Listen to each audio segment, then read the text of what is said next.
Oh boy, time to record a podcast episode on like 4 hours of sleep this whole week. Yeah, let's see how we do.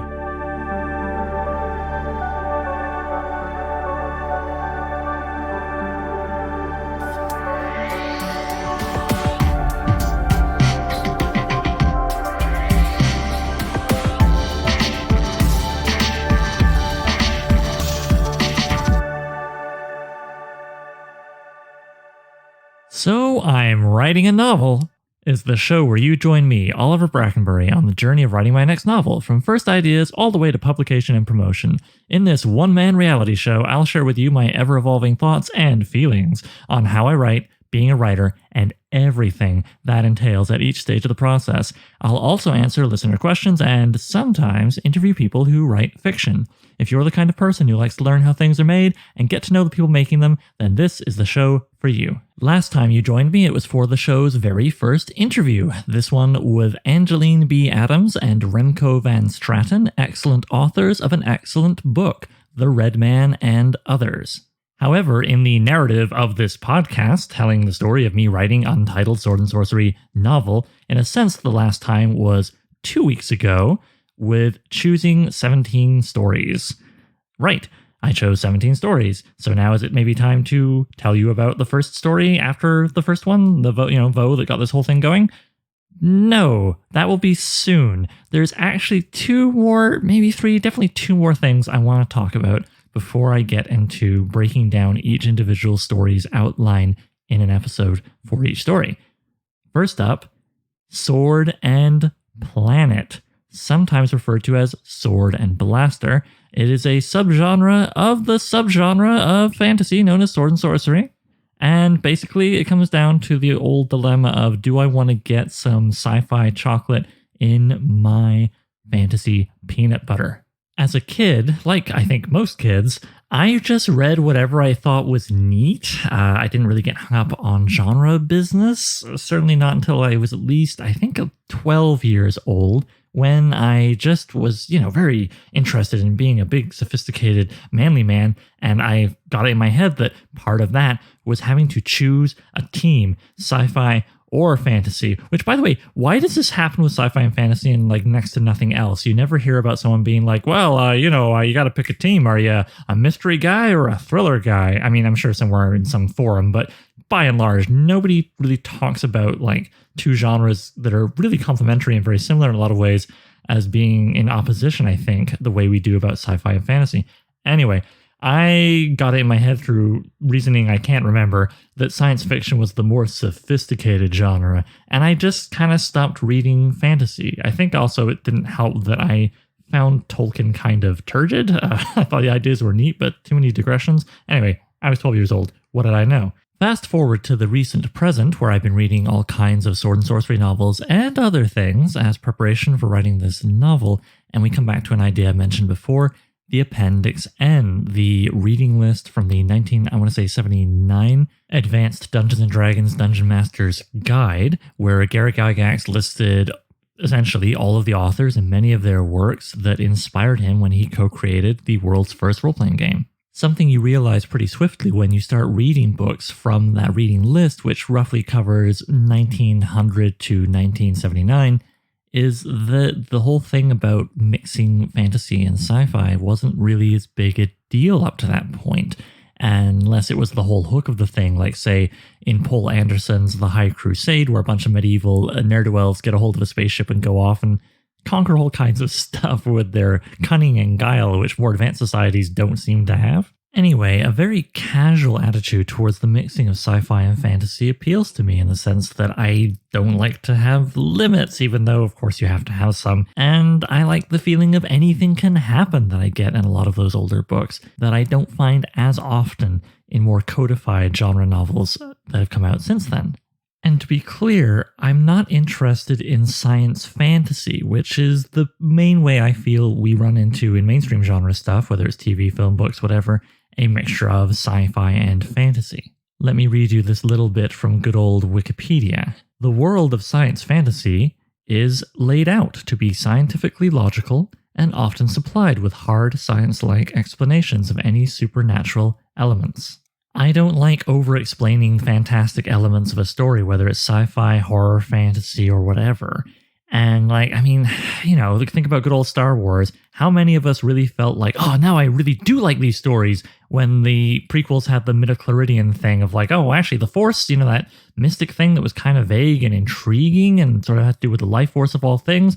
It's a bacteria or whatever. I'm not going to go back and check. I don't care. That's how little I care about the explanation behind those kinds of things. But I do care about thoroughly exploring the genre of sword and sorcery and what's been done within it or branching off of it as I write this novel, which is very much inspired by me wanting to play with the genre. So yeah, Sword and Planet. What's the deal with that? I rather like the definition of Sword and Planet as it's given over on rogue-blades.com, as they're a publisher, so they need to make it clear what they're looking for. Here's their definition. Sword and Planet is very similar to sword and sorcery.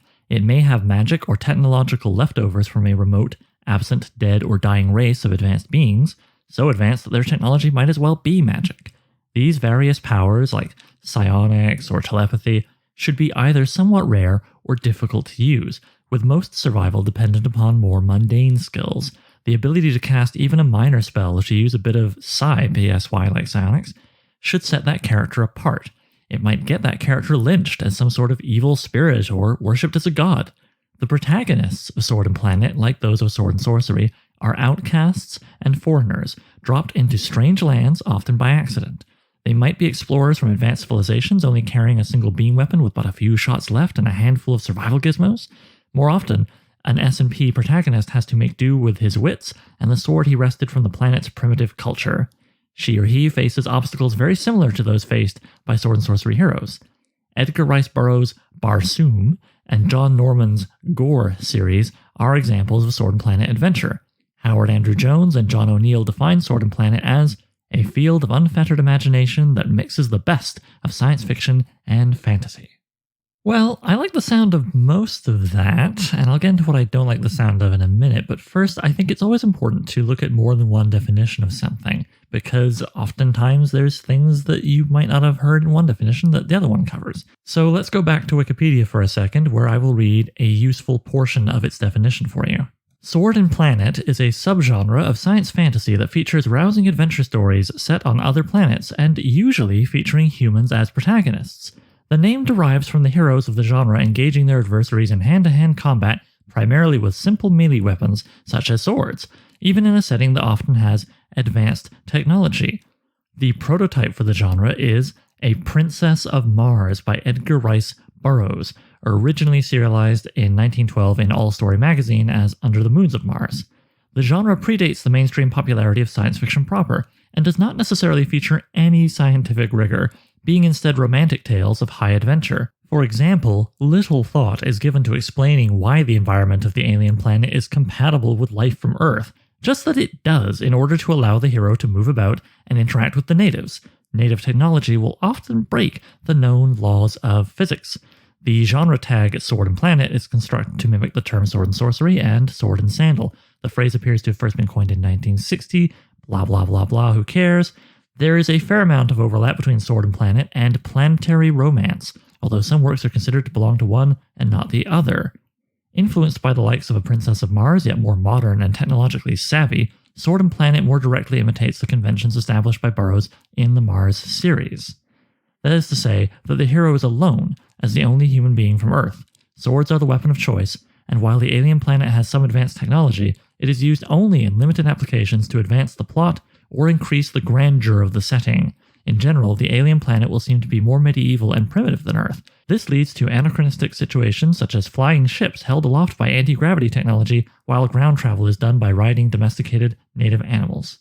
Ooh, I do like things that increase the grandeur of a story, and I do like contrasts like anti-gravity ships floating along while there's big alien like elephants or oxen, whatever, pulling on people along with their possessions down on the desert below. I also liked something else I found when I followed through on the old wiki link there for Planetary Romance to see what the deal was with that genre. Planetary Romance is a subgenre of science fiction in which the bulk of the action consists of adventures on one or more exotic alien planets, characterized by distinctive physical and cultural backgrounds. Some planetary romances take place against the background of a future culture, where travel between worlds by spaceship is commonplace. Others particularly the earliest examples of the genre, do not, and invoke flying carpets, astral projection, or other methods of getting between planets. In either case, it is the planetside adventures which are the focus of the story, not the mode of travel. Blah, blah, blah, it goes on. Now, the thing I really liked there was the idea of even trying to figure out spaceships getting between worlds. Astral projection, sure. Flying carpet, hell yeah. Especially because the flying carpet traveling between worlds reminded me of something great I read in a book I was reading, just as kind of general research, I guess, kind of for this project, kind of for other things, including, I'll be frank, my role-playing game stuff. The book is called Daily Life in the World of Charlemagne by Pierre Richey. Or Richey. Sorry, Pierre, I'm not sure. It's a big, easy-to-follow book all about Charlemagne, his empire, and the lives of the people beneath him, all kinds of facts and odds and sods, and one of the things I really loved was something I read that kind of fit under the broad category of magic and beliefs about magic, which is this. A harvest-destroying thunderstorm might be blamed on Tempestari, unchaining a magical wind. I guess Tempestari was like a god or something. The harvest destroyed by such storms was said to be given by the Tempestari to men who came in flying vessels, the ancestors of flying saucers, from a land called Magonia. I like how Magonia kind of sounds like what you would call a country from which MacGuffins come from.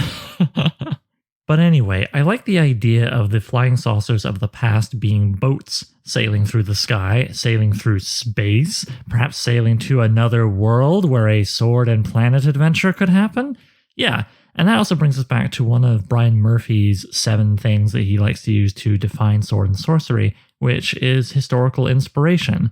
Okay, I can feel my imagination going here. I can feel myself getting tickled by this whole sword and planet thing. Maybe I should go read some Sword and Planet. That wouldn't be a bad idea, right? And maybe I should read what's supposed to be the granddaddy of it all, A Princess of Mars by Edgar Rice Burroughs. Well, listener, I did. And it's okay, sort of, I guess. Wasn't entirely my jam, I'll be honest. I mean, it didn't help that the protagonist, John Carter, yes, John Carter of Mars, like that movie that kind of tanked about, 10 years ago now? But yeah, John Carter is Captain Carter, formerly of the Confederate Army. This is set a few years after the Civil War, the American Civil War. So yeah, I mean, the book never gets into his opinions on slavery or who should be picking that cotton, but that was not putting the best foot forward to win me over to his side. It also doesn't help that in the book, he comes across increasingly as a total psychopath, even though I get the point is that he's supposed to be really in love with the Martian princess that he sees, but he just kind of like sees her from afar and doesn't talk to her for quite some time. And in between those 2 points, he kills a lot of people as part of his whole quest to get to her, because surely they are in love, given that they have seen each other from afar for a moment. Anyway, I'm not here to review this book. I'm here to discuss what influence it may or may not have on my book. So to that end, I'm going to read to you a list of sort of tropes or just things I noticed while I was reading that I thought were kind of intriguing or just noteworthy. Quick up front, we have ignorance of customs causing conflict and missed opportunity. Early on, of course, that will happen. Airships held aloft, propelled by unobtainium, not literal unobtainium from the Avatar film that everybody watched and nobody really remembers. I'm just using that as a catch-all for something like dilithium crystals in Star Trek. Protagonist earns respect and acceptance through physical prowess, an alien dog-like thing that he adopts, finding the one good one among the brutish warrior race. Yeah, there's like big four-armed green fellows that are basically, of a kin with Klingons or whatever. And then there's the tomato red-skinned, more human-looking like Martians who are like the really good species on account of nothing else, the fact that they look more like us, and our hero wants to sleep with one of them. The next item on my list here is a best buddy and a love interest in the good, more human race. Good is in quotation marks, of course. Houses and royalty and tribes, no democracy. Earning trust by saving someone's life in battle. Well, that's not unique to Sword and Blaster, but there it was. Dead cities. A dying world, or at least one needing steady labor. For example, in this case, running a huge atmosphere generator. If that machine isn't constantly running, then Mars ceases to be livable. Uniting disparate peoples. Our hero had never thought seriously of love until they met the princess, or prince, I'm sure, another version of this. weird local mounted beasts on land and in air, teaching one of the local cultures about friendship, love, or some other earthly value. I forget what it is because I read this a while back, but he definitely teaches the brutish warrior race with 4 arms about something like honor or whatever.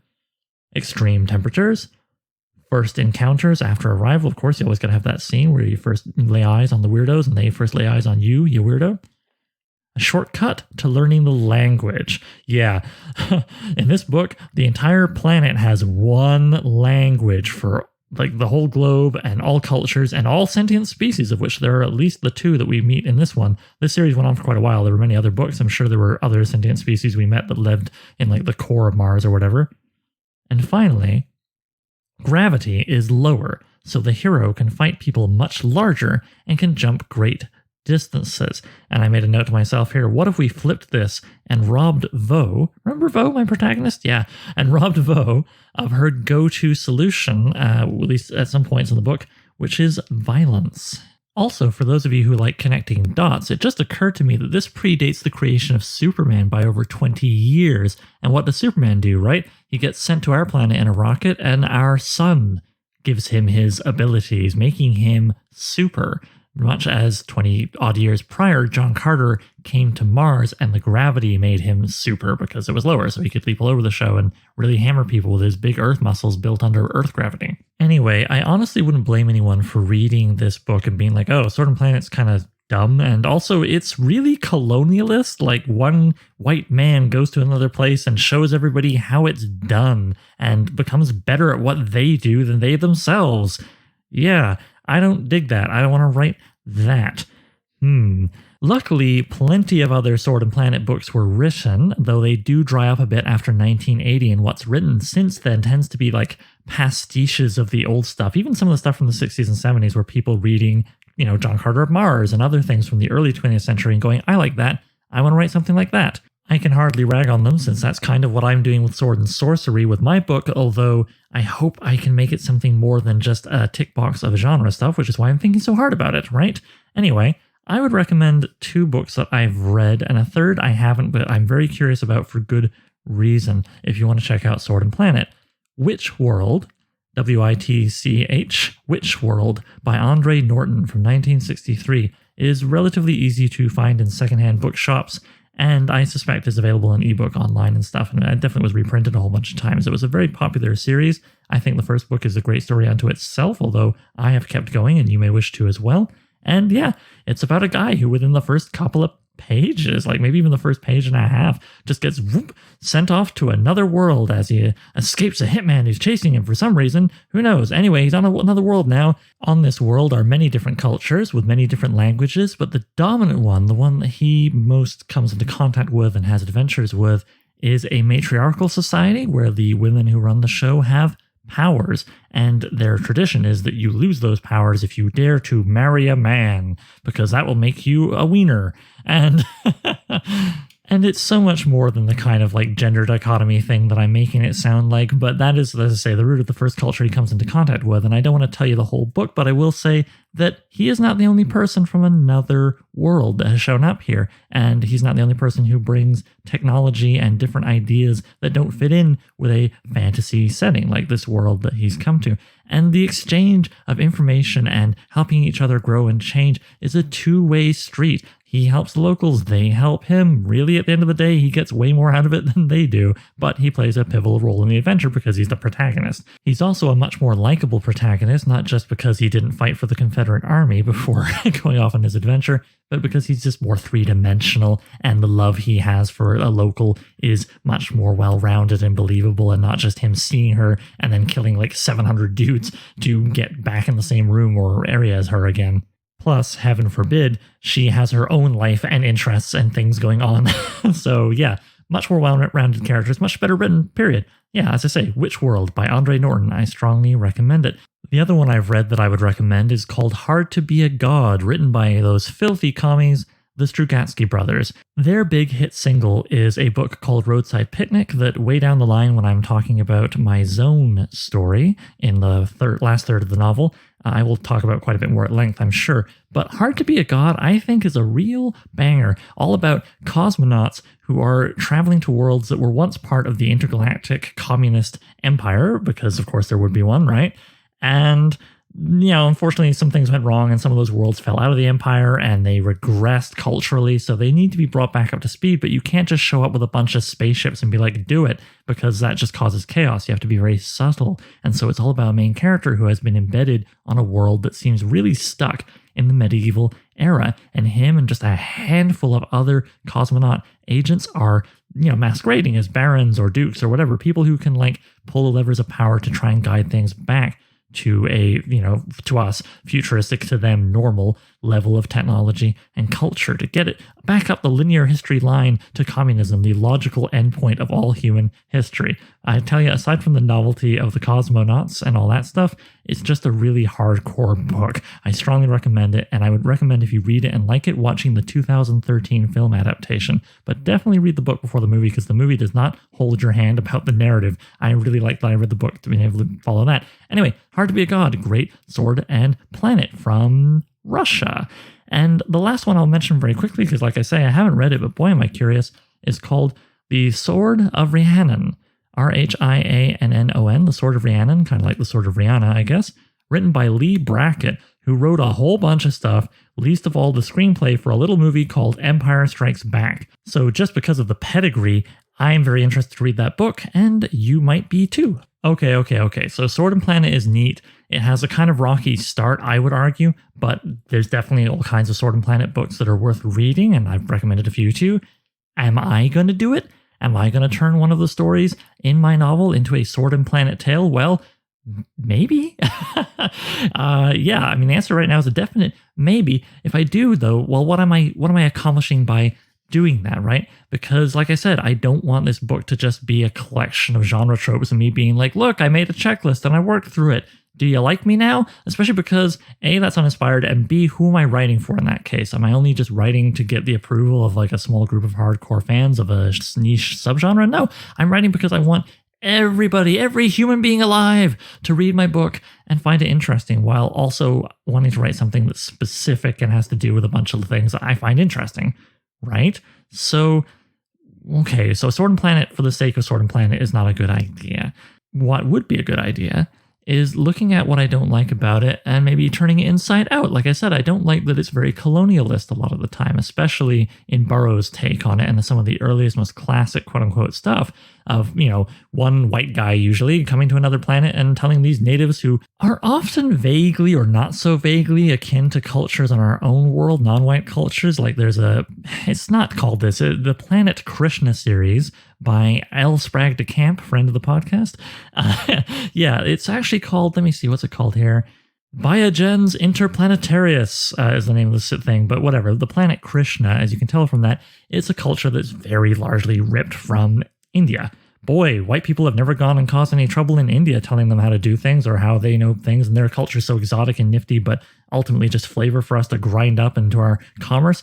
Yeah, anyway, I don't want to do that, obviously, and to just turn the thing inside out, to just do the opposite or whatever, that also doesn't intrigue me very much, because again, who am I doing it for? What am I saying? This is a kind of older genre that's largely fallen out of favor. I don't think anybody needs to be told that colonialism is bad. I mean, okay, lots of people still do, but I'm not interested in telling that message, and I am not sure that I would be the best person to tell that message.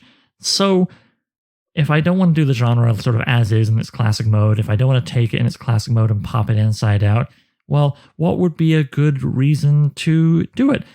Well, the good reason I would say would be if it fit naturally into the story. What does that mean? Well, not that Vaux does things that suggest spaceships are going to happen or whatever, but that something is going on with Vaux's character that Sword and Planet could serve. Well, story-wise, there's some stuff that already plugs in with the final third of the book, where, to remind you, a supernatural entity of great power has more or less enslaved Vaux, created in her a great debt that she has to work off by performing essentially missions for the patron, who can send her anywhere at all. So I guess that's how she gets to some strange planet that has a bunch of cultures and a bunch of stuff going on with maybe weird anti-gravity ships and big weird mammoths that people ride around or whatever the heck. But that's just wallpaper. What about the character? What about the character? Well, as Vo is performing these missions, she has with her a carrier bag, and each place she stops, she takes a little something to put in the bag to take with her in her further travels. And I like the idea that those things that she finds are suggestions of her building amazing power to defeat the wizard or free her from her patron or something. But ultimately, they're just tchotchkes. None of them have any magic powers or whatever, but they are reminders of lessons learned in each of the strange places she's traveled, because I like the idea of her learning from other cultures. So that's a big part of Sword and Planet. Let's make it a part of my book, perhaps. Okay. And instead of inserting a whole new story where I just kind of ape the appearance of the Princess of Mars or whatever, how about I look at the stories I've already got? I think the one that would most work well for this would be the Underland story that I want to do in the last third. The one where I want Vo to go incredibly deeply underground, so deep underground that life is very different.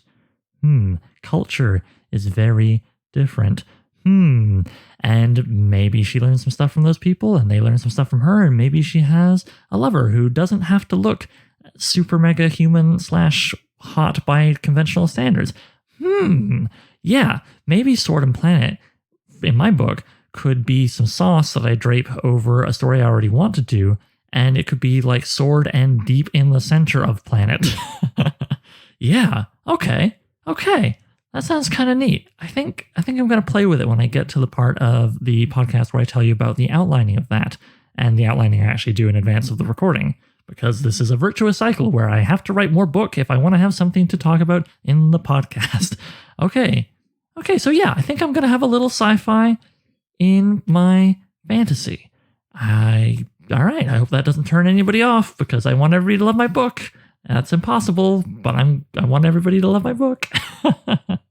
Oh my goodness, my been up since 4 a.m. self just remembered that I did actually definitively say 2 episodes ago in Choosing 17 Stories that I was going to do a Sword and Planet episode. Well, nonetheless, there was value in discussing the genre in detail and everything we've covered today. So you know what? I'm still a good podcast boy. It's very important to be a good podcast boy, which is a real thing, and not strangely infantilizing myself.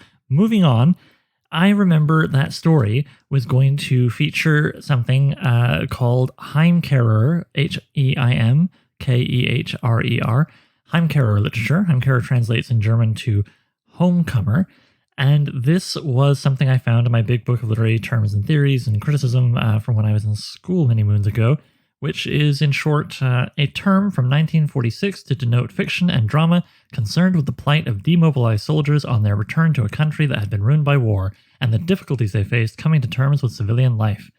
Well, what if that was, an army of underground strange entities that Vo wanders in on? And what if the war they're coming back from is a war that was sparked by a John Carter type who had showed up before, and so they're understandably very cautious when another human shows up? Yeah, that could be something. Well, we'll see what I come up with by the time I actually get to outlining the story and talking about it with you. Meanwhile, join me next time when I will be discussing research, and then I think after that, we're going to get into the stories that follow Vo. Unless I change my mind. Anything could happen. But join me next time. I like your company. You're great. You're one of the good ones. So I'm writing a novel, features original music by Gloria Guns, and is hosted by yours truly, Oliver Brackenbury. If you'd like to submit a question, then please email it to soimwritinganovel@gmail.com. Bonus points if you record yourself and send me an MP3 I can cut into the show. Doesn't have to be fancy. Using your phone is fine. Just keep it clear and concise. You can also holler at the show on Twitter. Look for @so_writing, @so_writing. Please consider sharing the show with anybody who might like it, leaving a review on iTunes, and checking out patreon.com/soimwritinganovel. Patrons get to be thanked in the final novel, listen to episodes of the podcast a week early, and even enjoy a bonus podcast called So I Wrote a Novel, where I read and comment on chapters of previous works, starting with my first novel, Junkyard Leopard. Thanks for hanging out with me, and I'll see you soon.